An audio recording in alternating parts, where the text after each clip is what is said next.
So hello everyone, कैसे हैं भैया आप सभी। आई होप सारे अच्छे होंगे। सो चलिए आज का सेशन स्टार्ट करते हैं एक बेहतरीन कोट के साथ। Life has know remote, get up and change it your self. भाई जो अगर हमें कुछ पाना है ना तो उसके लिए मेहनत तो आज करनी पड़ेगी। ये तो है नहीं कि भाई बटन दबाया और कल को हमारा यूपीएससी क्लियर। अगर हमें यूपीएससी क्लियर करना है ना तो आज उठ के मेहनत करनी पड़ेगी। सो आज के टॉपिक देख लेते हैं भाई। इनक्वायरी कमेटी ये है जस्टिस वर्मा से रिलेटेड, जो हाईकोर्ट के जज थे ना जिनके घर पे जले हुए नोट्स मिले थे। सो उनसे रिलेटेड है ये बजट से रिलेटेड है क्योंकि हमारा बजट आने वाला है। स्टार्टअप इंडिया मिशन भाई ये इम्पोर्टेंट है क्योंकि ना इसको 10 ईयर कंप्लीट हो गए हैं। सो यूपीएससी के ये फेवरेट टॉपिक होते हैं जिन भी मिशन या स्कीम को 10 ईयर कंप्लीट हो जाए, 15 हो जाए। सो उनसे regarding UPSC every year question पूछता है भाई। ये चाबहार पोर्ट यूएस ने जो सैंक्शन लाए हैं और जो ईरान और वेनेजुला में उसका अटैक है उसको रिगार्डिंग हमारा ये चाबहार पोर्ट ये न्यूज़ में है। सो इनको देखेंगे। सो सबसे मेन है भाई ये हमारे संडे को है ना, हम पीवाई क्यों कर रहे हैं भाई पॉलिटी के। जो फीचर ऑफ इंडियन कॉन्स्टिट्यूशन के जितने भी 2024 तक जितने भी पीवाई क्यू आए हैं ना भाई उन सभी को कंप्लीट करेंगे, जैसे फंडामेंटल राइट्स के, डीपीएसपी के, ड्यूटीज के और प्रीएम्बल को। इन सभी को करना है ना तो हम कल करेंगे इनको कंप्लीट। सो आप जुड़ सकते हैं इन पे। सो ये हमारा यूट्यूब चैनल इसको सब्सक्राइब कर लीजिए। और ये है टेलीग्राम चैनल, यहाँ पे हिंदू प्लस में इंडियन एक्सप्रेस इन सब और यूपीएससी से रिलेटेड जितना भी कंटेंट ना वो मैं यहाँ पे डालता हूँ भाई, इसको ज्वाइन कर लीजिए। सो हमारा पहला टॉपिक है भाई जस्टिस एच.सी. वर्मा। सो इनका ना ये दिल्ली हाई कोर्ट के जज थे, दिल्ली हाई कोर्ट के जज। सो इनके घर पे है ना आग लग गई थी, तो आग लगी तो इनके घर पे नोट्स के बंडल जले हुए मिले। उनकी जो है वीडियो बना ली गई, फ़ोटो क्लिक कर लिए गए और उनको सोशल मीडिया में स्क्रॉल किया गया। सो इससे रिगार्डिंग है ना जो सुप्रीम कोर्ट है उन्होंने इसका ट्रांसफ़र कर दिया था। बट है ना अब इनके रिगार्डिंग है ना एक कमेटी बिठाई जा रही को, सो इनके रिमूवल के प्रोसेस के लिए। सो देखेंगे इंडियन कॉन्स्टिट्यूशन में क्या दिया गया रिमूवल प्रोसेस। सो इनको रिमूव कैसे कर सकते हैं भाई, इनके रिगार्डिंग है ना चाहे लोकसभा या राज्यसभा इनमें रिजोल्यूशन ला सकता है। अगर लोकसभा में लाएंगे तो 100 मेंबर्स को वो साइन करना पड़ेगा और राज्यसभा में 50 मेंबर को। उसके बाद स्पीकर है ना जो वो स्पीकर या चेयरमैन इसको चाहे तो एक्सेप्ट कर सकते हैं या फिर रिजेक्ट कर सकते हैं, वो स्पीकर के ऊपर बेस है। और अगर स्पीकर ने एक्सेप्ट कर लिया तो इससे रिगार्डिंग एक 3 मेंबर कमेटी बनेगी भाई, 3 मेंबर कमेटी जो इसको चेक करेगी कि यह वैलिड रीज़न है या नहीं। अगर इसने चेक किएंगे फिर इसके बाद डिबेट होगी। 3 मेंबर कमेटी इसमें कौन कौन होता है भाई, सुप्रीम कोर्ट के जज होते हैं भाई, हाई कोर्ट के जज होते वो एक सीजीआई होते हैं भाई, और एक कोई भी जूरिस्ट, कोई भी जैसे हाई कोर्ट के जज हो गए या कोई भी जज हो सकते हैं भाई। इनके बाद ये अपनी रिपोर्ट सबमिट करेंगे। रिपोर्ट सबमिट के बाद उसके बाद भाई वोटिंग होगी और वोटिंग होने के बाद प्रेसिडेंट ऑफ इंडिया इन्हें रिमूव कर देंगे, प्रेसिडेंट ऑफ इंडिया इनको रिमूव कर देंगे। सो ये प्रोसेस है। सो देखिए जो आर्टिकल 124 है ना इंडियन कॉन्स्टिट्यूशन का, अलोंग विद जज इंक्वायरी एक्ट 1968, ये फ्रेमवर्क करता है जज को रिमूव करने के लिए। और रिगार्डिंग टू हाई कोर्ट ये आर्टिकल 218 में मेंशन है। सो जज can only be removed proved misbehaviour and incapacity. But ये जो है ना ये दोनों है ना कॉन्स्टिट्यूशन में डिफाइन नहीं है भाई। जो हमारा कॉन्स्टिट्यूशन है ना उसमें ये दोनों वर्ड डिफाइन नहीं है कि प्रूव्ड मिसबिहेवियर का क्या मतलब होता है, इनकैपेसिटी का क्या मतलब होता है। So an impeachment motion can be introduced either the Lok Sabha or Rajya Sabha. बताया ना मैंने कि हम कोई से भी उसमें इंट्रोड्यूस कर सकते हैं, चाहे तो लोकसभा या फिर राज्यसभा। अगर लोकसभा में करेंगे तो 100 मेंबर्स के साइन चाहिएंगे और अगर राज्यसभा में करेंगे तो 50 मेंबर के। तो it must be support at least 100 member in Lok Sabha and 50 members in Rajya Sabha. और उसके बाद ये स्पीकर की और चेयरमैन के ऊपर है भाई, उसको एक्सेप्ट करें या ना। अगर वे एक्सेप्ट कर लेते हैं एक इंक्वायरी कमेटी बनेगी जिसमें एक सुप्रीम कोर्ट के जज, एक सीजीआई और एक कोई भी जुडिस्ट हो सकते हैं। सो अगर वो जो हमारे जज हैं वो गिल्टी मिलते हैं तो उन्हें रिमूव कर दिया जाएगा प्रेसिडेंट के द्वारा। सो यही था ये टॉपिक। सो अगले टॉपिक पे चलते हैं भाई। बजट इंपॉर्टेंट है भाई क्योंकि बजट से है ना एवरी ईयर क्वेश्चन आता है। सो बजट क्या, हमारा बजट आने वाला है भाई, बजट आने वाला है। सो इसके रिगार्डिंग जो हमारे ऊपर यूएस ने टैरिफ लगाए ना, यूएस टैरिफ। सो उनके रिगार्डिंग ये है कि भाई हमें क्या क्या वो करना चाहिए कि इस बजट ईयर में हमें ये चाहिए जिससे हम ना वो ग्रोथ कर सकें। सो देखते हैं इनमें ना चार चार पांच वो दिए हैं पॉइंट, सो उनको देखेंगे। तो India face global Edward and believe fear America tariff, जो 50% का हमारे ऊपर टैरिफ लगा ना उसको। तो India stand domestic level growth, क्योंकि हमारी इकोनॉमी इतनी बड़ी है कि भाई 141 करोड़ की जनसंख्या हमारी। सो अगर इस इतनी बड़ी इकोनॉमी है ना तो हम अपने डोमेस्टिक पर ध्यान देना चाहिए, क्योंकि अब यूएस ने टैरिफ लगा दिए, कल को चाइना हमारा वो जो रेयर अर्थ मेटेरियल है ना उनको रोक लेगा। सो हमें अपने डोमेस्टिक पर ध्यान देना चाहिए। सो इन्होंने फर्स्ट किया कि हम जो हमारा डिफेंस जो हम डिफेंस इक्विपमेंट है ना जो हम इंपोर्ट करते हैं उन पे खुद हम जो हम इंपोर्ट करते हैं ना डिफेंस इक्विपमेंट डिफरेंट कंट्री से, जैसे रसिया हो गया, रसिया, यूएसए, फ्रांस, जो हम इनसे इंपोर्ट करते हैं हमें खुद पे डोमेस्टिक मैन्युफैक्चरिंग पे ध्यान देना पड़ेगा भाई। सेकंड क्या है, role of private player. Private player का बहुत इंपॉर्टेंट रोल है भाई हमारी इकोनॉमी में, contributing near 65% of total defence export in 2025 24-25। Third क्या है भाई, टुवार्ड क्लीन एनर्जी, हमें क्लीन एनर्जी की तरफ होना पड़ेगा। और चौथा क्या है भाई, एक्सपोर्ट, हमें ना एक्सपोर्ट करना पड़ेगा भाई, क्योंकि जब हम इंपोर्ट करें हमारा ट्रेड डेफिसिट वैसे ही रहता है।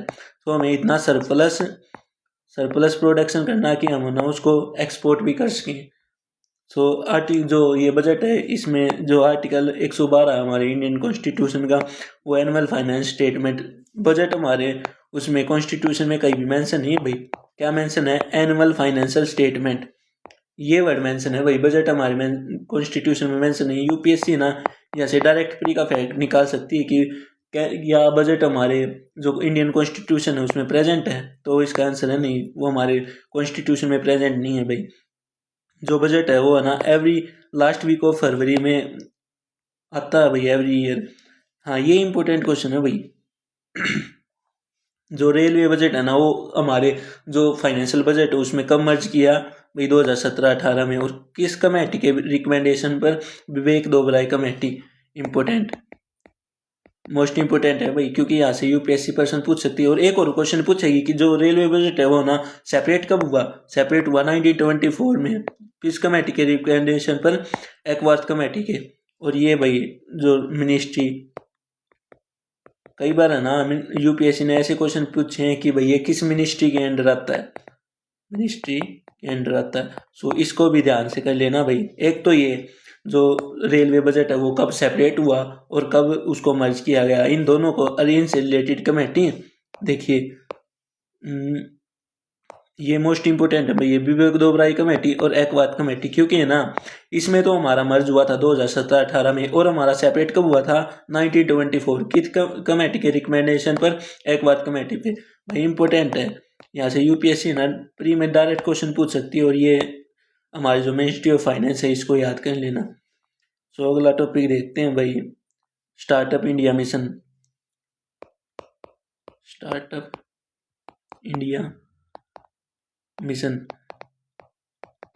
इसका मेन एम क्या था भाई, जो हमारे पास के हम अपना जो इंपोर्ट करते हैं ना उसको डिक्रीज करना था भाई इसका मेन एम। जैसे हम स्टार्टअप लगाएंगे ना तो उनसे क्या होगा, हमारी जो इंडिया है ना, इंडिया में स्टार्टअप लगाने से इंडिया में इकोनॉमिक ग्रोथ होगी, क्योंकि अगर हम ये स्टार्टअप लगाएंगे तो हमारा एम्प्लॉयमेंट भी कम होगा, और हम जो ये जो सामान इंपोर्ट करते हैं ना, इंपोर्ट करते हैं उसको, वो भी डिक्रीज होगा। स्टार्टअप इंडिया मिशन है ना 2016 में लॉन्च हुआ था भाई। देखो ये ना, launch in 16 January 2016, celebrated national startup day. So इसका मेन एम यही था, क्योंकि अब 2025 में ना 44,000 नए स्टार्टअप हुए हैं। एक और ध्यान, जो स्टार्टअप हैं ये मेनली कंट्रीब्यूट किस चीज़ में करेंगे, एमएसएमई। और गवर्नमेंट ऑफ इंडिया ना इसके रिगार्डिंग जैसे पीएम मुद्रा स्कीम हो गई, पीएम मुद्रा स्कीम, इसमें वुमेन के लिए बहुत ईज वो है, और हमने इससे फंड लेके और हम इनको डायरेक्ट अपने स्टार्टअप में यूज कर सकते हैं। और स्टार्टअप का मेन रीज़न क्या है कि जैसे भाई इंडिया ग्रोथ भी कर रहा है, बहुत सारे स्टार्टअप जैसे ओला हो गया, उबर हो गया, स्विगी, ओयो, ये ये भाई बहुत अच्छे एग्जाम्पल है जिनका ना जो स्टार्टअप की ग्रोथ में बहुत अहम रोल है। और है ना इससे रिगार्डिंग एक ये टॉपिक और कर लेना भाई, जो हम जो स्टार्टअप में जो प्रोड्यूस करते हैं ना वो जनरली क्या है, वो सर्विसेज हैं भाई। सर्विसेज जैसे भाई ओला हो गया, उबर हो गया, ये इनमें है ना हम सर्विसेज प्रोवाइड करते हैं। और हमारा मेन एम क्या था, जो हमारी डोमेस्टिक मैन्युफैक्चरिंग है ना उसको इंक्रीज करना था। इसका ये एक नेगेटिव है कि हम ना सर्विस में सरप्लस हो गए हैं इसमें स्टार्टअप में, बट जो हमारी डोमेस्टिक मैन्युफैक्चरिंग है ना, जो हमारी डोमेस्टिक मैन्युफैक्चरिंग की जो करनी थी हमें, उसमें वो हमारी अभी भी नीचे है, क्योंकि है ना हम ज़्यादातर फोकस सर्विसेज पे कर रहे हैं। सो स्टार्टअप इंडिया मिशन को 10 साल कंप्लीटेड हो गए हैं, इसको देखते हैं भाई। 44,000 नए स्टार्टअप रजिस्टर हुए गवर्नमेंट ऑफ इंडिया में। स्टार्टअप इंडिया मिशन लॉन्च, इसकी 10th एनिवर्सरी इस स्कीम की लॉन्च कब हुई थी भाई, 2016 में। Flagship initiative 6 foster innovation, promote entrepreneurship, enable investment, driven growth. So ये इसकी नोडल एजेंसी देख लेना भाई, कौन सी एजेंसी इसकी, ministry of commerce and industry, department for promotion of industry and internal trade. So यही था स्टार्टअप ऑफ इंडिया। इसके रिगार्डिंग एक याद रखना कि इसका मेन एम क्या है भाई, जो हम बड़ी कंपनी ऐसे प्रमोट नहीं कर सकते क्योंकि हमारे पास इतनी फंडिंग नहीं है। फंडिंग, सो हम ना छोटे छोटे स्टार्टअप कर सकते हैं। स्टार्टअप जिनमें हम क्या करते हैं, मैन्युफैक्चर करेंगे और उसको इतना मैन्युफैक्चर करेंगे कि हम उसको ना एक्सपोर्ट कर सकें। सो एक्सपोर्ट करेंगे तो हमारी क्या ट्रेड डेफिसिट भी कम होगा, ट्रेड डेफिसिट। और बहुत सारे लोग इनमें ना ईज ऑफ स्टार्टअप की वजह से हम ना ईज ऑफ रेगुलेटिंग बिजनेस कम कर दिया भाई। इसका मतलब क्या हो गया था, पहले हमारे यहाँ पे लाइसेंस राज और बहुत सारे जैसे लाइसेंस लेने पड़ते थे, तो इनके द्वारा ना हम आराम से इजीली है ना हम अपना कोई भी स्टार्टअप कर सकते हैं। इस मिशन के द्वारा हमें ना फंडिंग भी जो वो गवर्नमेंट ऑफ इंडिया से मिल जाएगी। फंडिंग के लिए हमारे पास बैंक हैं, और बैंक भी हमें ना कम इंटरेस्ट रेट उनका कम होगा। सो ये था स्टार्टअप इंडिया मिशन। सो इसको कर लेना। और ये है भाई चाबार पोर्ट। चाबार पोर्ट मैं आपको दिखा देता हूँ भाई, ये हमारा ये मैप है। सो यहाँ पे है हमारा चाबार पोर्ट। चाबार है किसमें, ईरान में। इसका मेन एम क्या है कि जो देखिए यहाँ से हमारा जो ये गुजरात से कांडला पोर्ट है ना, इससे हम यहाँ पे जा सकते हैं। और हमारा जो ये क्या कहते हैं, ये अफगानिस्तान है ना, और central Asian reason, central Asian reason, इसमें है ना हम अपनी जो इन प्रेजेंस है ना उसको बनाए रखने के लिए हमने ये है ना ईरान में लिया है। और है ना ये इसका मेन न्यूज़ में आने का मतलब ये है कि जो हमें है ना 6 मंथ का वेवर मिला था, 6 मंथ वेवर किससे मिला था, ये हमें यूएसए से, कि है ना हम अपना जो ट्रेड कर सकते हैं ना वो सेंट्रल एशियन रीजन में कनेक्टिविटी के लिए, ये हमें यूएसए वेवर मिला था। और ये वेवर ना अब ख़त्म होने वाला है, ये वेवर अप्रैल में ख़त्म होने वाला है। सो जो यूएसए और जो ईरान के बीच में टेंशन है ना, उनके रिगार्डिंग यूएस हमें इस पे जो हमारा चाबार पोर्ट है ना, इसके रिगार्डिंग हमारे पास ऊपर टैरिफ लगा सकता है। सो हमें ना यहाँ से पुल बैक करना पड़ेगा। और इसका पुल बैक करने का एक स्टैंड देना चाइना को। अगर हम वहाँ से आएंगे तो कौन आएगा, डायरेक्टली चाइना ईरान में आएगा, ईरान में सेंट्रल एशिया में, और वहाँ पे हमारी प्रेजेंस कम हो जाएगी। सो हम चाइना ने यहाँ पे है ना, और देखिए यहाँ पे जो चाइना है ना, ये रहा गवादर पोर्ट पाकिस्तान में। ये गवादर पोर्ट किसका है भाई, चाइना का, जो 72 किलोमीटर अवे है भाई हमारे चाबार पोर्ट से। सो हम अपनी जो प्रेजेंस है ना सेंट्रल एशिया में, वो बनाने के लिए हमने चाबार पोर्ट लिया था ईरान में। So India relationship Iran has come under renewed stress, stress में आगे थे क्योंकि जो डोनाल्ड ट्रंप है ना उन्होंने टैरिफ लगा दिया है भाई। The announcement brought it focus on investment into the port of Chabahar इस न्यू दिल्ली। कुछ नहीं भाई, ये क्या कहते हैं, जो पिछली बार जो ट्रंप का शासन था ना उसमें हमें एग्जेम्पशन मिल गया था चाबार पोर्ट के लिए, लेकिन अब जो ट्रंप आए ना, क्योंकि 6 महीने में हमारा वेवर ख़त्म होने वाला है।